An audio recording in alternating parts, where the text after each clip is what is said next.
네, 반갑습니다. 오늘도 우리에게 주시는 하나님의 은혜가 가득히 있는 시간이 되기를 소망합니다. 우리 옆에 분과 인사하겠습니다. 다시 하나님 앞으로 나아갑시다. 시작. 네. 먼저 이청년부 수련회가 또 은혜 가운데에 잘 마무리가 되었습니다. 우리 너무나도 수고한 한민전도사님과 또 모든 리더들, 스태프들과 참여한 모든 분들을 위해서 격려의 박수 한번 보내주시면 감사하겠습니다. 거의 뭐 방금 도착했더라고요, 그렇죠? 네, 온 지 얼마 안 됐는데 그래도 큰 뭐 사고도 없이 굉장히 은혜 있는 시간을 보낸 것 같아서 너무나도 저도 기쁩니다. 이청 수련회에서도 그 빚이 있는 5억 차은우와 저와의 대결을 또 했다는 이야기를 들었습니다. 잡아낼 거예요. 2억에서 5억으로 늘었는데 뭐라고요? 거기 있어요? 네, 가서 회개기도 하고 오세요. 네. 자, 청년부 모든 여름 사역이 잘 끝났습니다. 여름에 영덕 선교를 시작을 하면서 1, 2, 3 청년부 각 수련회가 진행이 되었는데요. 이 안에는 참 많은 간증들이 있는 것 같아요. 그리고 각자에게 또 여러분들에게 주신 하나님의 은혜가 굉장히 또 충만하게 있을 거라고 생각을 합니다. 그래서 이 모든 시간을 여러분들이 잊지 않으셨으면 좋겠고 또 우리가 한 걸음 나아가는 데에 큰 힘이 되기를 소망합니다. 오늘은 용기 시리즈 설교 마지막 시간을 갖습니다. 사실은 이 시리즈 설교를 준비를 하면서 이제 제가 기대했던 그런 분위기나 마음들이 분명히 있을 거예요. 그 영상을 보면 알겠지만 굉장히 나름의 발랄하기도 하고 그렇죠? 액션적이기도 하고 시리즈 설교하기 전에 영상을 보면 그러니까 제가 원했던 약간 용기의 시리즈는 이런 느낌이었습니다. 할 수 있어, 용기 낼 수 있어, 잘할 수 있어 라고 했는데 뭔가 이게 매주 흘러가면서 뭔가 잘할 수 있어 이런 분위기가 아니고 정신 차려 약간 그렇죠? 정신 차리고 제대로 해. 용기를 내라고 이야기를 했는데 너나 마주해 막 약간 이런 이야기를 했죠. 근데 그래서 막 이게 맞나라는 생각을 하다가 어떤 청년과 좀 짧은 대화를 했는데 그 청년이 이렇게 이야기를 했어요. 원래는 내가 이제 원했던 그런 용기의 분위기는 아니었어 라고 했는데 오히려 더 다른 용기 그리고 나를 그리고 하나님 앞에서 마주할 수 있는 그 기쁨의 용기를 이제 더 묵상하게 됐다 이야기를 하더라고요. 여러분들에게도 동일한 은혜가 있기를 소망하고요. 계속해서 우리가 4주 그리고 오늘까지 5주 동안 나누는 이 용기 시리즈 설교를 통해서 내가 정말로 용기 있게 하나님 앞에 나아가야겠구나 라는 마음이 여러분들에게 있기를 소망합니다. 제가 처음에 설교했던 것처럼 용기를 갖고 살아라 말은 참 쉽지만 쉬운 일은 아니죠. 그래서 잘 살아가는 그래도 여러분들의 삶을 진심으로 또 응원하고 싶은 마음입니다. 옆에 분과 한 번 더 인사했으면 좋겠는데 이렇게 인사했으면 좋겠어요. 용기를 내보자. 시작. 네, 용기를 내봅시다.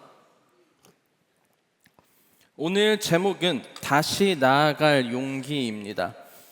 수없이 많은 시간 속에 용기를 내야 하는 순간들이 참 많은데 그중 하나는 내가 다시 일어날 용기가 있나, 다시 시작할 수 있는 용기가 있나, 다시 살아갈 수 있는 용기가 있나, 이 부분이 사실은 어찌 보면은 가장 포괄적으로 모든 의미를 담고 있는 것 아닐까 생각을 해요. 근데 그 마음이 쉽진 않죠. 그 마음을 품는 것도 쉽지 않고 그렇게 살아가는 것도 쉽지 않습니다. 특히나 내가 좌절과 절망 가운데 갇혀 있을 때 내 삶이 지금 너무나도 무너진 순간을 살아가고 있다면 우리는 어떻게 다시 나아갈까? 어떻게 다시 살아갈까? 그런 용기조차 없을 때가 굉장히 많이 있어요. 여러분들은 삶을 살아가면서 다시 일어서지 못할 만큼의 힘겨움과 또 어려움을 겪으신 분들이 계신가요? 혹은 지금 그런 삶을 살아가는 사람들도 있을 수도 있고요. 우리가 앞으로 살아가면서 인생이란 여정은 꽤나 기니까 그 안에서 다시 정말 일어날 수 없을 것 같은데 라는 그런 힘겨움과 어려움을 마주할 때가 분명히 있을 겁니다. 저도 꽤나 그런 시간들을 많이 겪어본 것 같아요.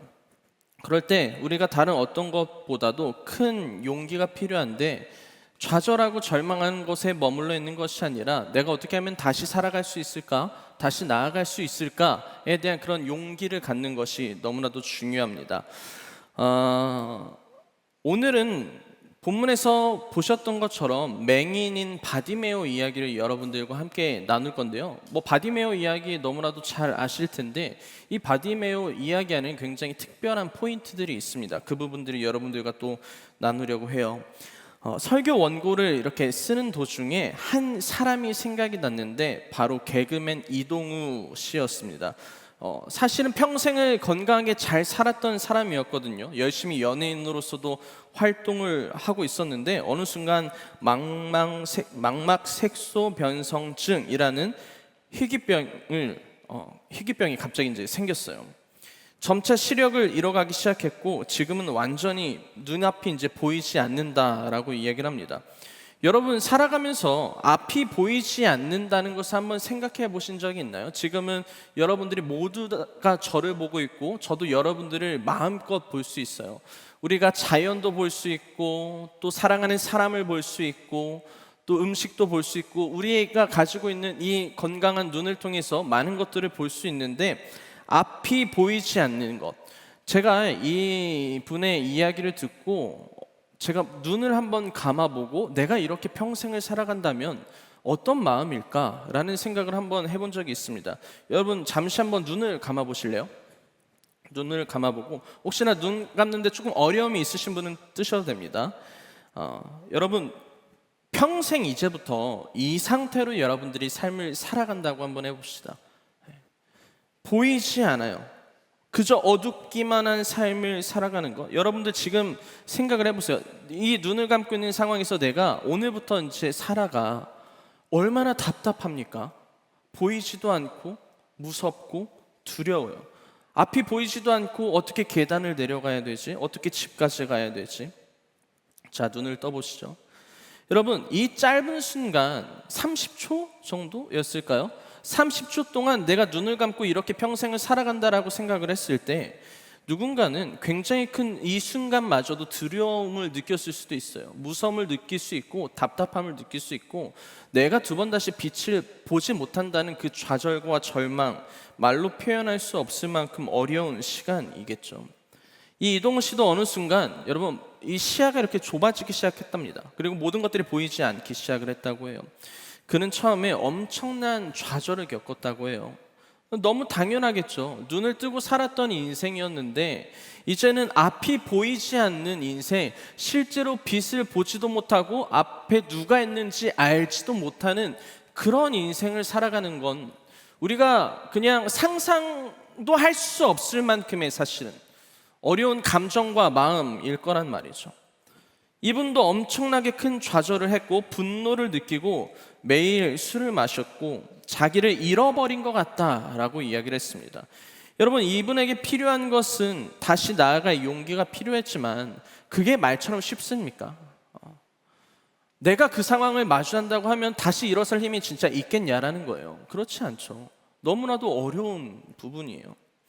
오늘 우리가 함께 보는 사람 바디메오도 성경에서 뭐라고 처음에 이야기를 하나요? 맹인이다 라고 이야기를 합니다. 앞을 보지 못하는 사람이 바디메오였어요. 이 이유 하나만으로 우리가 더 어떤 것들을 설명할 수 있을까? 앞을 보지 못한다는 것은 너무나도 큰 절망의 시간이었을 겁니다. 답답하고 힘들고 어렵고 그래도 지금은 무엇인가 여러분 지금 이 시대는 무엇인가를 고쳐봐야지 아니면 누군가에게 기증을 받기도 하거든요. 그리고 우리가 눈이 안 보이기 시작하면 수술을 받을 수도 있는 그런 의료적인 기술이 발달한 시대를 살아가고 있잖아요. 그런데 이 당시에 그런 기술이 있었냐라는 거죠. 전혀 없었어요. 맹인들은요, 맹인으로서 평생을 살아가야 됩니다. 걷지 못하는 순간 주저앉아서 그렇게 평생을 살아가야 돼요. 죽고 싶어도 죽지 못하는 삶을 살아간다는 거죠.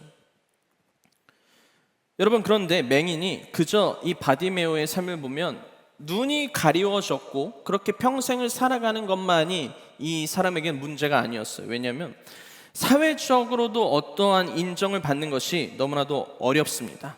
성경을 보면은 그 시대의 문화에 대해서 이야기를 하는데 병에 걸린 사람들을 보고 뭐라고 이야기를 하냐면 저주받은 사람들이다 라고 이야기를 해요. 그러니까 병에 걸린 사람들이나 아픈 사람들 우리는 도와줘야 된다라는 생각이 있잖아요. 그런데 그 당시에는 저주받은 사람이고 우리가 배척해야 되는 사람이다 라고 여겼어요. 그리고 공동체에 들어올 수 없었던 사람이었습니다. 요한복음 9장에 보면은 한 맹인이 나오는데 제자들이 예수님께 이렇게 물어봤어요. 이 사람이 맹인으로 난 것이 누구의 죄로 인함이니까? 자기니까? 아니면 그의 부모님 때문입니까? 라고 질문을 한 거죠. 그러니까는 맹인이라는 것은 그냥 이 사람 자체가 앞을 못 보고 사는 그것만이 아니라 사회적으로 인정도 못 받았고 공동체에 소속도 되지 못하는 사람이었고 회당으로 들어올 수도 없는 사람이었어요. 그러니까 완전히 배척된 지점에 있었던 사람이 이 바디메오였다라는 거죠. 그리고 두 번째는 뭐냐면 그는 거지였다라고 나옵니다. 당연하겠죠. 스스로 생계를 책임지지 못할 그런 건강을 갖고 있는데 어떻게 돈을 벌고 어떻게 생계를 유지할 수 있겠나요? 오늘 바디메오가 어디 있었는지를 보면은 알 수 있는데 길가에 앉아 있었다라고 나오죠. 그러니까 우리가 기본적으로 생각을 했을 때 길가라는 것은 자신의 집도 없고 자신이 살아갈 터전도 없고 그냥 거기서 자고 일어나고 먹고 마시고 사람들한테 구걸하면서 살았던 삶이 바디메오의 삶이었다는 겁니다. 여러분들에게 이입해서 생각이 뭐 다 안 들겠지만 여러분들 맹인이고 거지까지 되었다고 칩시다. 여러분들의 삶에 소망이 있나요? 뭔가 희망의 빛이 하나라도 보이나요? 전혀 보이지 않죠. 일어설 힘조차도 없는 그 사람, 바디메오의 삶이었어요. 그런데 여러분, 그는 자신의 이름도 없는 사람이었어요. 맹인이고 거지였는데 이름도 없어요. 여러분, 바디메오는 하나의 단어와 이름을 이야기하는 것이 아니고 바라는 것은요, 아들이라는 겁니다. 디메오는 아버지의 이름이에요. 그러니까는 바디메오가 무슨 뜻이냐면은 디메오의 아들이라는 겁니다. 그러니까는 바디메오는 이 사람이 갖고 있는 이름이 아니라 누구누구의 아들이라고 그냥 불리는 거예요. 자신의 이름도 갖지 못한 사람. 근데 저는 예전에 그래, 이 사람이 그럼 이름도 없구나, 이 정도까지 생각을 했는데 문득 이제 원고를 작성하면서 뭔 생각이 들었냐면 그럼 아버지가 있었다는 거 아니야? 라는 생각이 드는 거예요. 그렇죠? 그러니까 디메오의 아들이라면 아빠 이름 뭐예요? 어려워요? 디메오일 거 아니에요. 디메오. 그렇죠? 아빠의 이름은 디메오예요. 디메오라는 이름을 가진 사람 아버지가 있었다는 거예요. 성경에서 디메오라는 단어는 귀하게 여기다, 명예라는 뜻을 갖고 있어요. 그리고 아버지는 유대인일 확률이 많이 있는데, 왜냐하면 바디메오가 여리고에 있었잖아요. 여리고는 대부분 모든 사람들이 유대인이에요. 그러니까 대부분의 사람들은 이제 유대인이고 아버지는 디메오예요. 그러면은 어렸을 때부터 모세의 오경을 열심히 외우고 배우고 완전히 유대인으로서의 삶을 잘 살아가겠죠. 그렇다면 어떠한 일이 있었을까? 아버지가 아들을 뭐예요? 버렸겠구나 라는 지점까지 생각할 수 있어요. 왜냐? 성경에서는 아픈 자를 어떻게 했어요? 배척했잖아요. 죄인 취급했다는 거예요. 유대인들은 죄인에게 가까이 가지 않았어요. 만지는 것도 금했어요. 왜냐? 병을 갖고 있거든요. 죄인이기 때문이거든요. 그렇다는 것은 이 아버지임에도 불구하고 유대인이기 때문에 자기 자녀가 맹인인 것을 봤어요. 그러면은 이 자녀를 내가 사랑하는 자녀로 본 것보다도 죄인으로 봤을 확률이 더 많다라는 거죠. 그러니까 아버지는 존재했는데 아버지는 어디 있는지 모르고 이 바디메오는 길거리에 나앉은 걸로 봐서는 뭐예요? 집에서 사실은 쫓겨났고 버림받은 아들이었어요. 바디메오의 상황과 삶이 조금 이해가 우리가 되실까요? 그의 삶은 우리가 이해할 수 있는 수준의 삶이 아닙니다. 맹인이자 거지이자 이름도 없는 자이고 아버지에게 버림받은 그런 자라면 그런 자에게 가서 여러분 야 용기 내봐 라는 이 말이 사실은 여러분 얼마나 폭력적일까요? 때로는. 그렇죠?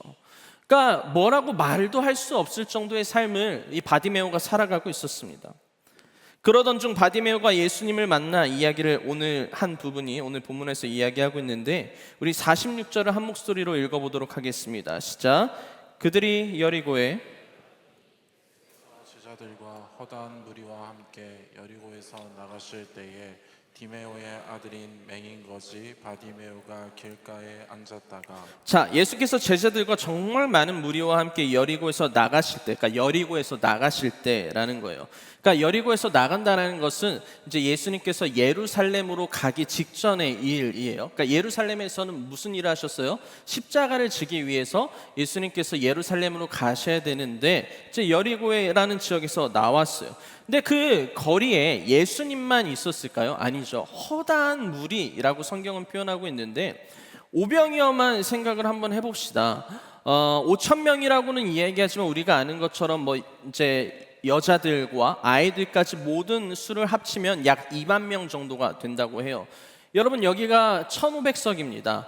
2만 명이면 여기에 얼마나 몇 배가 되는 사람들이 있어야 될까요?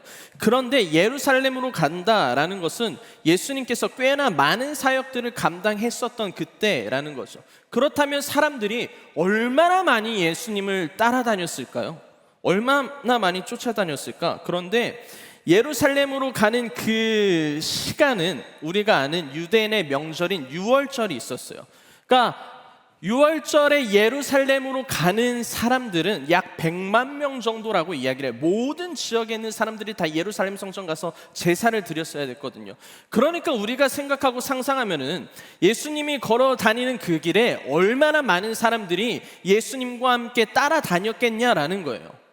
생각도 할 수 없고 상상도 할 수 없는 많은 사람들이 예수님과 함께 걷고 있었다라는 것을 볼 수 있어요. 그곳에 맹인 바디메오가 어떻게 하고 있었어요? 길가에 앉아 있었어요. 길가에 앉아 있었다라고 나오죠. 대부분의 사람들은요, 이제 바디메오가 예수님의 존재를 이미 알고 있었을 거다라고 생각을 합니다.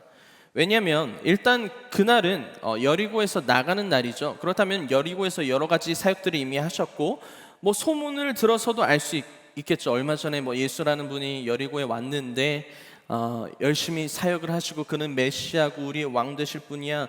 다양한 이야기들이 여리고 안에서도 분명히 돌았을 거고, 그 다음에 이 바디메오도 이 소식을 들었을 겁니다.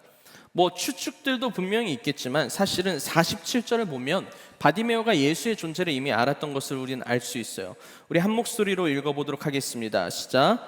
나사렛 예수시란 말을 듣고 소리질러 이르되 다윗의 자손 예수여 나를 불쌍히 여기소서 하거늘.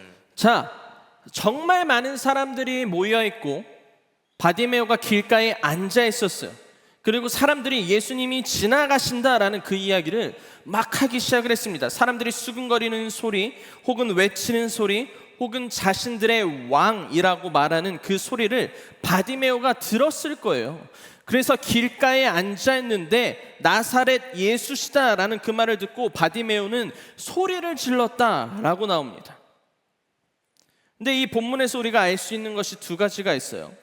첫 번째는 바디메오는 이미 예수님이 어떠한 분인지를 알고 있었다라는 겁니다. 그러니까 외쳤다는 것, 소리를 쳤다는 것은 내가 여기 있다는 것을 알리기 위한 거잖아요. 만약에 바디메오가 예수님이 누군지에 대한 정보가 전혀 없었다라면 예수님이 지나가신다는 그 소식을 아무리 들었어도 바디메오와는 큰 상관이 없었을 겁니다. 그렇죠? 그런데 바디메오가 큰 소리로 외치고 예수를 찾았다라는 것은 첫 번째는 뭐예요? 바디메오도 예수님의 존재를 이미 알고 있었다라는 겁니다. 그런데 두 번째가 중요합니다. 예수님을 향한 바디메오의 그러면 신앙이 어떻게 형성되어 있는지가 이 구절에서 나오는데 뭐라고 외쳤는지 보면 다윗의 자손 예수여 라고 외쳤습니다. 뭐예요? 예수님을 이 바디메오가 어떠한 존재로 보는지 알 수 있었다는 겁니다. 왜냐하면 군중 속에 있는 많은 사람들이 뭐라고 나옵니까? 47절 상반절에 나사렛 예수시란 말을 듣고, 그러니까 사람들이 나사렛 예수여 나사렛 예수여 라고 막 이야기를 하고 있는데 바디메오가 외친 단어가 달랐다라고요. 뭐예요? 다윗의 자손 예수요. 이게 무슨 말입니까? 구약 성경을 보면 장차 오실 메시아, 이 세상을 구원할 메시아는 다윗의 후손으로부터 온다고 했습니다. 그러니까 바디메오는 예수를 뭐라고 생각하냐면 그냥 선지자요 예언자요 우리를 고치시는 분이 아니고 메시아로 봤다라는 것을 우리는 이 구절에서 확인할 수 있어요. 만약에 메시아로 안 봤더라면 그냥 예수님이라고 불렀겠죠. 그런데 다윗의 자손이라는 그 혈통을 정확하게 이야기했다는 거죠. 이 세상을 구원하고 모든 병을 고치시고 죽은 자를 살리시는 메시아이신 예수의 이름을 이 바디메오가 외쳤다라는 겁니다. 여러분, 그런데 돌아와서 이 외침을 이제는 한번 봤으면 좋겠는데, 여러분 정말 많은 사람들이 있는 그곳에서 여러분들의 목소리를 뚜렷하게 한번 내보신 적 있나요? 쉽지 않겠죠. 예를 들어 뭐 지하철이나 버스에 이렇게 탔어요. 그런데 사람들이 너무 많은데 출구가 너무 먼 거죠. 그때 저 좀 내릴게요. 여러분, 이렇게 외치는 게 쉬워요, 어려워요? 어렵죠. 저 완전 아이거든요. 뭐야? 그래서 저도 막 외치는 거 막 저 좀 내릴게요. 예전엔 잘했어요, 막 중고등학교 때.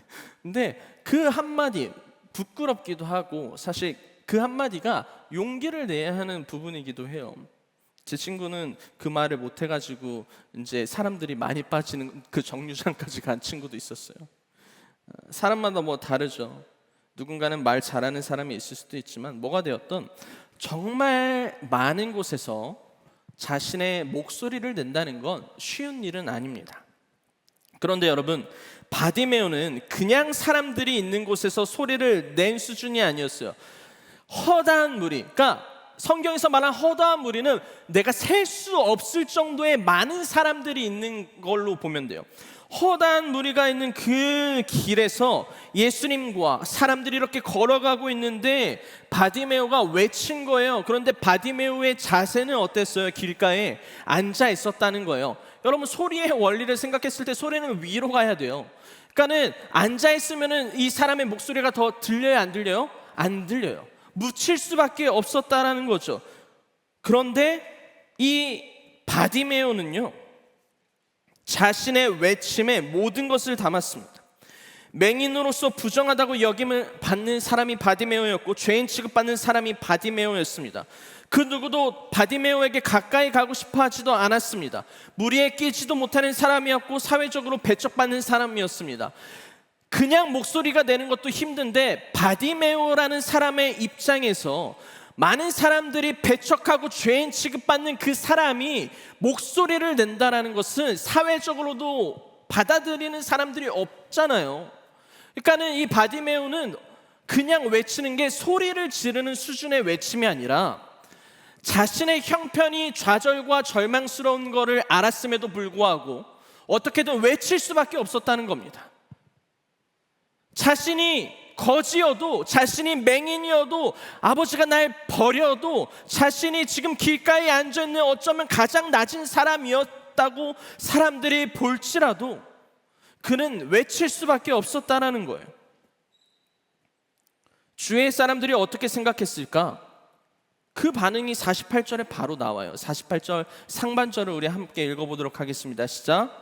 많은 사람이 꾸짖어 잠잠하라 하되. 뻔하죠. 꾸짖기 시작을 합니다. 조용히 하라 이야기합니다. 그 많은 사람들 중에 대부분이 그렇게 생각하지 않았을까요? 저 맹인, 저 거지가 감히 예수님이 지나가는데 자기를 바라봐달라고 외쳐? 이야기를 해?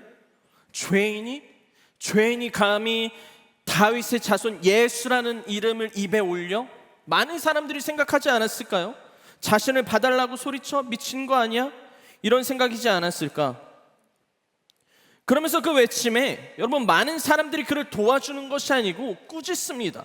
그를 조용히 시키고 있었어요. 조용히 하라고. 지금 예수님이 지나가는데 감히 너가 뭔데? 예수의 이름을 입에 담냐? 여러분, 그런데 바디메오는 어떻게 행동했을까? 그렇게 되면 사람이 주눅들지만 바디메오가 어떻게 했는지 한번 봅시다. 48절 시작. 그가 더 크게 소리질러 이르되 다윗의 자손이여 나를 불쌍히 여기소서 하는지라. 여러분, 그렇게 많은 사람들이 조용해, 말하지 마 라고 외치면 사람은 주눅들 수밖에 없어요. 그런데 바디메오가 어떻게 했나요? 더욱 크게 소리쳤다라고 이야기합니다. 더욱 크게 소리질러 이르되 다윗의 자손이여 라고 이야기를 하는 거죠. 조용히 하라고 말하는 그 사람들에게 오히려 자신의 목소리가 묻힐까봐, 자신을 꾸중하는 그 사람들의 소리 때문에 자신이 예수님께 외치는 그 소리가 묻힐까봐 더 크게 외치기 시작했다는 거예요. 예수님이요, 예수님이요, 제가 여기 있다고요. 나를 불쌍히 여겨주십시오. 여러분, 그때 예수님께서 멈추셨습니다. 바디메오의 목소리가 들렸던 거죠. 그리고 그를 부르라 하셨습니다.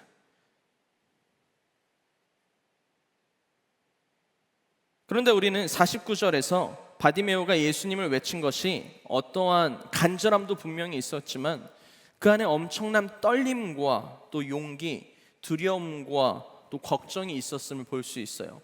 49절 한 목소리로 읽어보도록 하겠습니다. 시작. 예수께서 머물러 서서 그를 부르라 하시니 그들이 그 맹인을 부르며 이르되 안심하고 일어나라 그가 너를 부르신다 하매. 자, 뭐라고 나오나요? 예수님께서 멈춰서서 그를 불렀는데 그래서 사람들이 예수님께서 부르니 그 맹인을 불렀어요. 그리고 뭐라고 이야기했나요? 맹인에게 안심하라 라고 이야기를 했습니다. 안심하고 그가 너를 부르신다. 바디메오의 상태와 상황이 이 사람들에게도 확인이 되었을 거예요. 왜냐하면 그의 외침은 무엇인가 당당하게 다윗의 자손 예수여 내가 여기 있습니다 라고 자신의 막 빛나는 모습을 자랑하면서 외치는 것이 아니라 바디메오의 이 외침은 엄청난 떨림과 때론 두려움, 사람들이 그래서 나를 해치면 어떡하지라는 그 두려움도 분명히 있었을 테고 걱정도 있었을 테고 염려도 있었을 테고 예수님이 나를 바라보지 못하면 어떻게 하지라는 그런 많은 생각이 분명히 있었을 겁니다. 그러니 이 바디메오의 상태가 외치긴 했지만 어땠을까요? 굉장히 떨리는 모습이지 않았을까? 사람들은 이야기합니다. 안심하라고. 그의 마음을 일단 진정시키죠. 그리고 예수님께 가라라고 이야기합니다. 여러분, 그때 바디메오의 행동이 어땠을까? 우리 50절을 읽어보도록 하겠습니다. 시작. 맹인이 겉옷을 내버리고 뛰어 일어나 예수께 나아오거늘. 자, 여기서 우리는 바디메오의 두 가지의 행동을 유심히 볼 수 있습니다. 첫 번째는 뭐냐면 자신의 겉옷을 내버리고 뛰어 일어나 예수께 나왔다는 이야기합니다. 첫 번째는 겉옷입니다. 겉옷. 여러분, 거지에겐 이 옷 한 벌이 얼마나 소중한지 아십니까? 그리고 이 옷 평소에 잘 씻지도 못하기 때문에 이 옷 한 벌은요 자신을 감추기 위한 도구입니다. 어쩌면 자신을 보호하기 위한 가장 소중한 것이었어요. 겉옷은 말이죠. 그런데 이 겉옷을 내버렸다는 것은 뭡니까? 예수로 인하여서, 그러니까 자신을 감출 수 있는 것을 내버렸다는 것은 내가 예수님께 나아갔을 때 예수로부터 내가 나올 수 있다라는 이제 확신이 이 바디메오에겐 있었던 거예요. 겉옷을 버리고 나갔다는 것은. 두 번째, 뛰어 일어났다고 이야기를 합니다. 그는 어떻게든 예수를 만났어야 돼요. 이전에 무너졌던 삶에서 새로운 삶으로 들어가는 것이 너무나도 중요했던 겁니다. 어쩌면 바디메오는 두 번은 없을 그 기회를 놓치지 않기 위해서 일어나 뛰었다는 것은 사람들이 자신을 말릴 수도 없게, 자신을 붙잡을 수도 없게, 자신에게 손도 댈 수 없게 그냥 간 것도 아니고 뛰어 일어났다라고 합니다. 그런데 여러분, 바디메오가 맹인이지 않습니까? 눈이 보이지 않지 않습니까? 그런데 뛰어 일어나서 뛰어갔다라는 게 이게 우리가 상상이 안 되잖아요. 더듬었을 겁니다. 앞이 보이지 않았을 겁니다. 그런데 바디메오에게 중요한 것은 내 앞에 누가 있는지 중요한 게 아닙니다. 내 옆에 나를 방해하는 장애물이 뭐가 있는지 중요한 것도 아니에요. 내가 위험하거나 안전하거나 이런 것들이 중요한 게 아니에요. 바디메오에게 중요한 건 무엇이었습니까? 예수였던 거예요. 오직 자신의 그 마음에는 내가 가야 될 길, 만나야 될 그 분이 예수 그리스도밖에 없었다라는 거죠. 그러니 눈앞이 보이지 않아도 어떻게든 일어났어요. 어떻게든 뛰어갔다라는 겁니다. 예수님께서 질문하십니다. 이르시되 내게 무엇을 하여 주기를 원하느냐? 맹인이 이르되 선생님이여 보기를 원하나이다. 예수님께서 바디메오에게 물어봤어요. 그래, 내게 무엇을 하여 주기를 원해? 바디메오가 대답하죠. 내가 주님 보기를 원합니다. 바디메오는요 눈을 뜨고 싶었던 걸까요? 그저 빛을 보고 싶었던 그런 단순한 감정과 마음이었을까요? 아닙니다. 여러분, 바디메오가 눈을 뜨겠다는 것은 이제 좌절과 절망 속에 있었던 바디메오의 삶과 마음, 가족들에게 버려졌던 것, 죄인 취급받았던 것, 돈 한 푼 갖는 것도 힘들었던 그의 삶, 하루하루 먹을 양식이 부족하여 굶었던 삶, 맹인이 된 게 자신의 뜻이 아님에도 불구하고 천대받고 배척받았던 그 삶, 바디메오에게 여러분 눈을 뜬다는 것은 그저 육체적인 갈망의 수준이 아니고 자신의 삶을 다시 태어나게 하는 겁니다. 자신의 삶의 완전히 변화를 이루어내는 거였습니다. 그저 눈을 뜨고 싶습니다라는 그런 갈망이 아니라 이제 내가 여기 있다고, 내 삶이 바뀌기를 소망한다. 그래서 바디메오는 그래서 외쳤던 거예요. 사람들에 의해 자신이 보이지 않고 사람들은 다 서 있고 자신은 길바닥에 앉아 있어서 예수님이 나를 못 보시는 게 분명하니까 목소리만 닿을 수 있다면 그 누구보다도 크게 외쳤다라는 거죠. 남들이 조용하라고 꾸짖었지만 오히려 더 크게 외쳤습니다. 뭐라고 외쳤나요? 나 좀 살려달라고. 내가 여기 있어. 이제는 더 이상 이 좌절과 절망 속에서 살아가고 싶지 않다. 내가 내 삶을 바꿔보고 싶다고, 변화하고 싶다고. 그 모든 시선과 그것을 할 수 있는 분은 오직 그리스도라는 것을 바디메오는 알았던 겁니다. 그리고 예수님께 와서 이야기를 하죠. 보기를 원합니다. 이 말에 예수님께서 뭐라고 대답하셨나요? 52절 상반절. 그가 곧 예수께서 이르시되 가라, 내 믿음이 너를 구원하였느니라 하시니 그가 곧 보게 되었다. 바디메오의 눈이 떠졌습니다. 평생을 맹인으로 살아 앞을 볼 수 없었던 그의 삶에 빛이라는 게 들어오기 시작을 했어요. 사람들의 얼굴이 보이기 시작을 하고 자신을 쳐다보는 사람들의 시선도 느껴졌겠죠. 그런데 눈을 떴을 때 그의 앞에 누가 있었어요? 그를 고친 예수가 서 있었어요. 다른 사람이 아니라, 다른 분이 아니라 눈을 떴을 때 그가 마주한 그 분이 예수였다라는 겁니다. 그런데 바디메오가 육신의 눈을 떠서 끝난 게 아니었어요. 이 이야기는 52절 하반절을 통해서 우리는 볼 수 있는데 함께 읽어보도록 하겠습니다. 시작. 그가 곧 보게 되어 예수를 길에서 따르니라. 여러분, 예수님께서 바디메오를 만나시고 그에게 눈을 뜨게 해주셨어요. 그리고 뭐라고 이야기했냐면 가라, 구원받았으니 이제 갈 길 잘 가라라고 이야기합니다. 하지만 바디메오는요, 눈의 회복을 경험하고 다른 곳으로 가지 않았어요. 예수를 따르기 시작했습니다. 그 이유는 무엇입니까? 예수님께서 이렇게 이야기하셨잖아요. 내 믿음이 너를 구원하였다. 이 말은 너가 나를 믿었으니까 내가 너의 눈을 고쳐줄게 이런 게 아니라 너가 나를 완전한 메시아임을 알고 있는 것을 내가 안다라는 겁니다. 너가 나에게 온 것은 내가 너를 살릴 메시아고 예수라는 것을 이미 그 마음의 믿음을 갖고 나한테 온 것을 이미 그리스도는 알았다라는 거예요. 그러니까 뭐라고 이야기했습니까? 그에게 고쳤다가 아니고 뭐예요? 구원을 받았다라는 겁니다. 구원받았다와 고쳤다는 의미가 다른 거죠. 바디메오에게 있었던 신앙의 기준은요, 아까 다윗의 자손 예수여 라고 말한 것처럼 바디메오는 예수 그리스도를 어떻게 알았는지 우리는 모르겠지만 그의 마음과 신앙 안에 있었던 그 중심은 무엇이었냐면 메시아였던 거예요. 고쳐줄 그냥 선지자 치유자가 아니라 자신의 인생을 다 드려야 하는 그런 존재였다는 거죠. 그리고 자신을 살려줄 메시아였다라는 겁니다. 비록 육체적인 눈을 어두웠던 바디메오였지만 그는 마음의 눈을 뜨고 있었던 것이고 그것을 예수님께서 확실하게 이야기해 준 거죠. 사랑하는 청년 여러분, 좌절과 절망 속에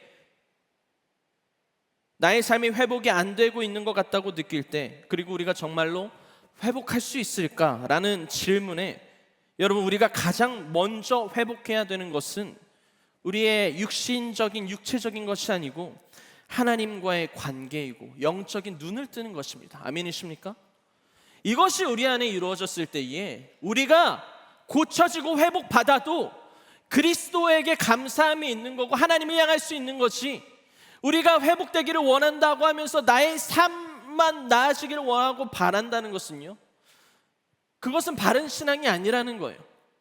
우리에게 중요한 것은 하나님과의 관계의 회복이 먼저 이루어져야 됩니다. 바디메오는 육체의 눈으로 예수님을 바라볼 수 없었지만 마음의 눈으로 예수님을 계속 바라보고 있었습니다. 사람들이 꾸짖고 조용히 하라고 이야기했지만 바디메오에게 중요한 것은 사람들이 말하는 세상의 소리가 아니었어요. 세상이 나를 좌절하게 하는 그 소리와 그 사람들의 모습이 아니었다라는 거예요. 바디메오에게 중요했던 것은 내가 주님 앞에 나아가야 된다는 마음의 외침, 그리고 내가 세상이 뭐라고 해도 예수님을 바라봐야 된다는 나의 시선. 눈을 뜨진 않았지만 마음의 확신이 그에게는 명확하게 있었다라는 겁니다. 그는 좌절과 절망 속에 하나님께 나아가 용기를 갖고 있었어요. 거기서 좌절하고 절망하고 끝나는 것이 아니라, 주저앉아 있었던 그 길가에서 좌절하고 무너진 것이 아니라, 어떻게든 지금까지 내가 살아왔고 변화될 삶을 살아가기 위해서 예수님께 외쳤다라는 겁니다. 그 예수님이 육체의 눈뿐만이 아니고 마음의 눈을 완전히 여셨어요. 그리고 자신을 따르는 사람으로 부르셨다는 겁니다. 바디메오에게 중요한 것은 영적인 눈이에요. 사랑하는 여러분, 하나님 앞에 다시 나아갈 용기를 갖고 살아가시길 소망합니다.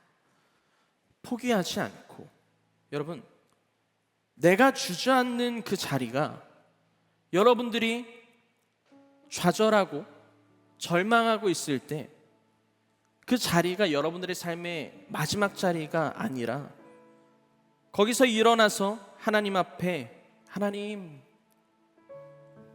내가 여기 있어요. 하나님, 나를 좀 살려주십시오.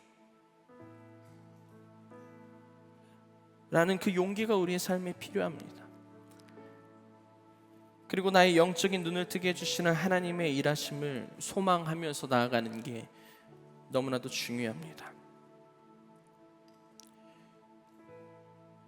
바디메오가 육신의 눈을 떴을 때 얼마나 기뻤을까요? 그렇죠? 하고 싶었던 것도 얼마나 많았을까요? 그렇죠?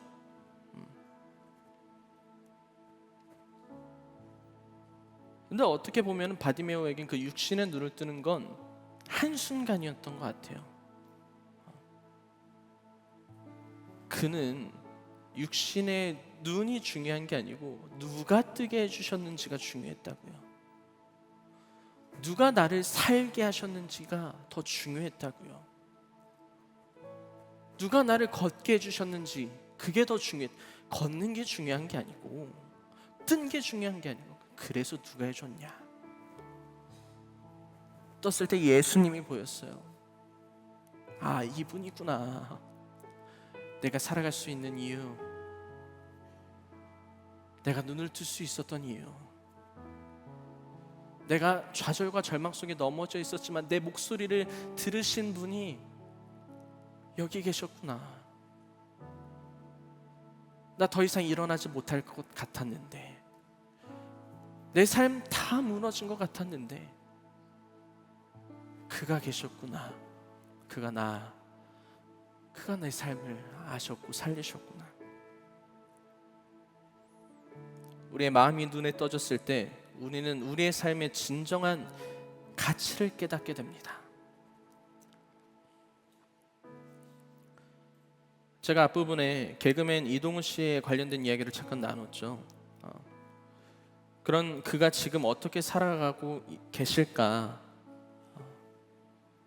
근데 예전에 이런 인터뷰를 한번 하셨습니다.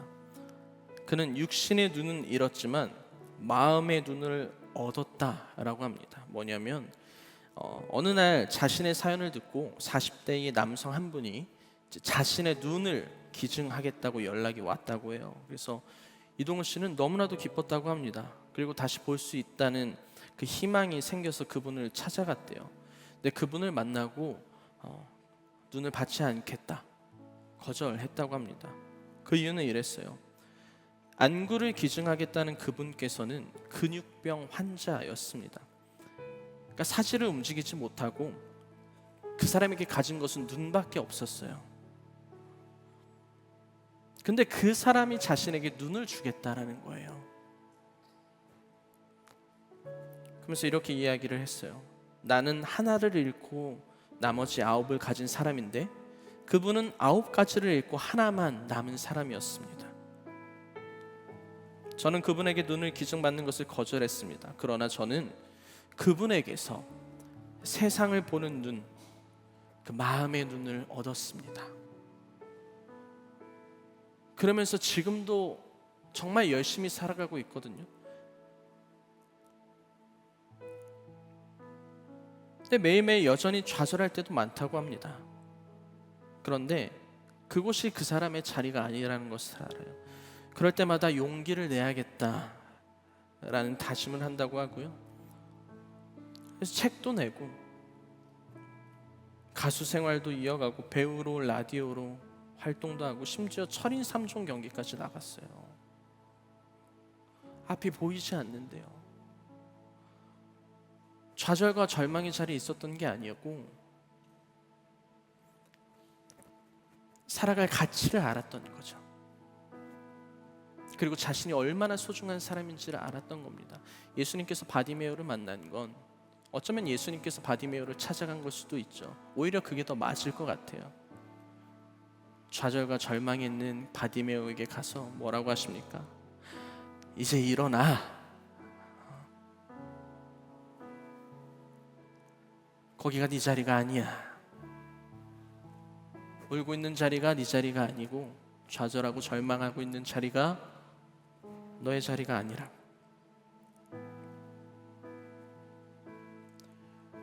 우리에게 필요한 것은 그렇게 말씀하신 예수님 앞에 나아갈 용기가 필요합니다.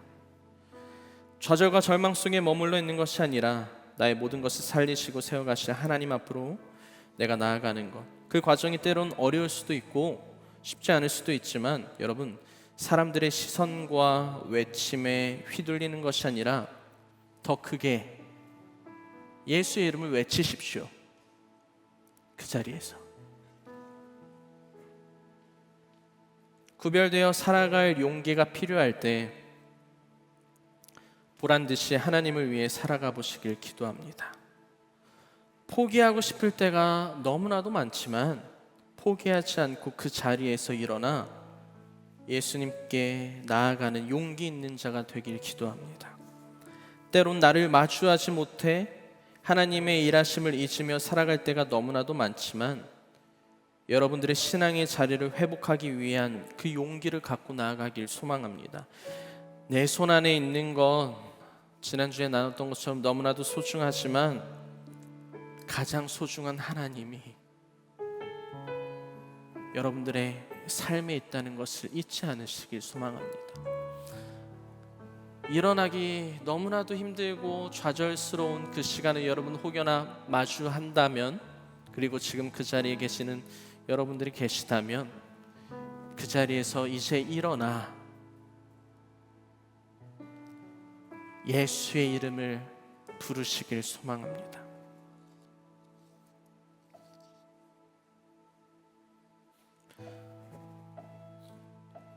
그럴 때 예수님께서 우리의 삶을 아시고 여러분들의 눈을 뜨게 하시고 여러분들의 마음을 열어가실 겁니다.